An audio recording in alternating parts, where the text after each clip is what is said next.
मजहब नहीं सिखाता आपस में बैर रखना, मजहब नहीं सिखाता आपस में बैर रखना। हिंदी है हम, वतन है हिंदुस्तां हमारा, वतन है हिंदुस्तां हमारा। संत ज्ञानेश्वर, संत तुकाराम, संत एकनाथ, संत कबीर यासारख्या थोर संतांची भूमी असलेल्या आपल्या देशातील संस्कृती आज जागतिक पातळीवर एक सर्वश्रेष्ठ संस्कृती मानली जाते। पण असं असतानाही एकीकडे प्रगती होत आहे आणि दुसरीकडे मात्र अनेक गोष्टी आपल्याला वेदना देत आहेत।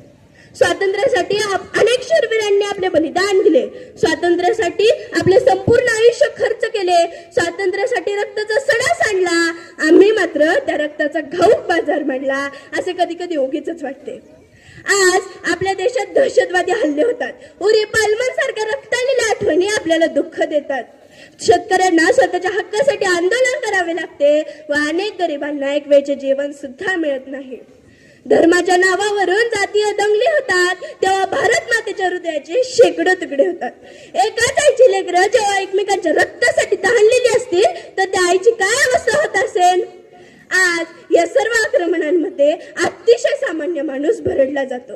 जळणारी झोपडी आणि करपणारं रक्त हे भारतीयांचंच आहे हे आपण का विसरतो, हा खरा प्रश्न आहे। भ्रष्टाचारी रूपी यंत्रणेमुळे पुरी व्यवस्था पोखरली जाते। रोज मोठमोठ्या अधिकाऱ्यांना भ्रष्टाचारीमुळे अटक होते।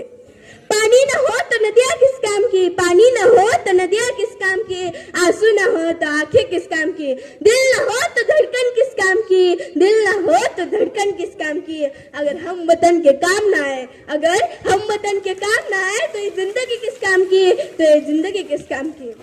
आपला भारत देश स्वातंत्र्य झाल्यावर आपण डॉक्टर बाबासाहेब आंबेडकर यांची राज्यघटना स्वीकारली। त्यात आपल्याला सुखाने आणि आनंदाने जगता यावं म्हणून काही हक्क आणि कर्तव्यही दिली। आपण आपले हक्क गाजवायला आणि सांगायला कुठेही कमी पडत नाहीत, पण एक मात्र नक्की की आपल्याला आपल्या कर्तव्याचा विसर पडत चाललाय। फुकट मिळालेल्या गोष्टींची किंमत नसते असे म्हणतात। काही असंच चित्र मला माझ्या भारत देशात दिसायला लागले।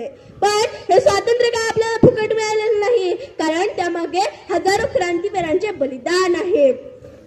पण आज हाच प्रश्न सतवतोय की खरंच हा माझा भारत देश स्वतंत्र आहे का? कारण पूर्वी जो अन्याय अत्याचार त्या गरीब जनतेवर व्हायचा तोच अन्याय अत्याचार माझ्या स्वातंत्र्य भारतात व्हावा। अहो आज करोडोंचा खर्च त्या श्रीमंत लोकांच्या कुत्र्यावर केला जातो। आज करोडोंचा खर्च त्या श्रीमंत लोकांच्या कुत्र्यावर केला जातो आणि एकीकडे माझा शेतकरी राजा 10 आणि 20 हजाराच्या कर्जासाठी आत्महत्या करतो। अशा देशाला कसं स्वातंत्र्य म्हणता येईल? आज आपल्या देशासमोर गरिबी, महागाई, भ्रष्टाचार यासारख्या समस्या उभ्या आहेत। या समस्यावर पूर्णतः मात केल्याशिवाय आपला भारत देश सुखी, संपन्न व प्रगत होणार नाही। चला तर मग एकत्र येऊन आपल्या भारत देशाला जगातील एक आदर्श देश बनवण्यासाठी प्रयत्न करूया। शेवटी एवढंच म्हणेल, आँख खुले तो धरती हिंदुस्तान की हो, आँख खुले तो धरती हिंदुस्तान की हो, आँख बंद हो तो यादें हिंदुस्तान की हो।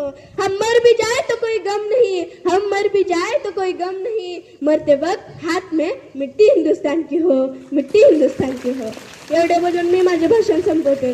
बोला वंदे भारत माता की जय।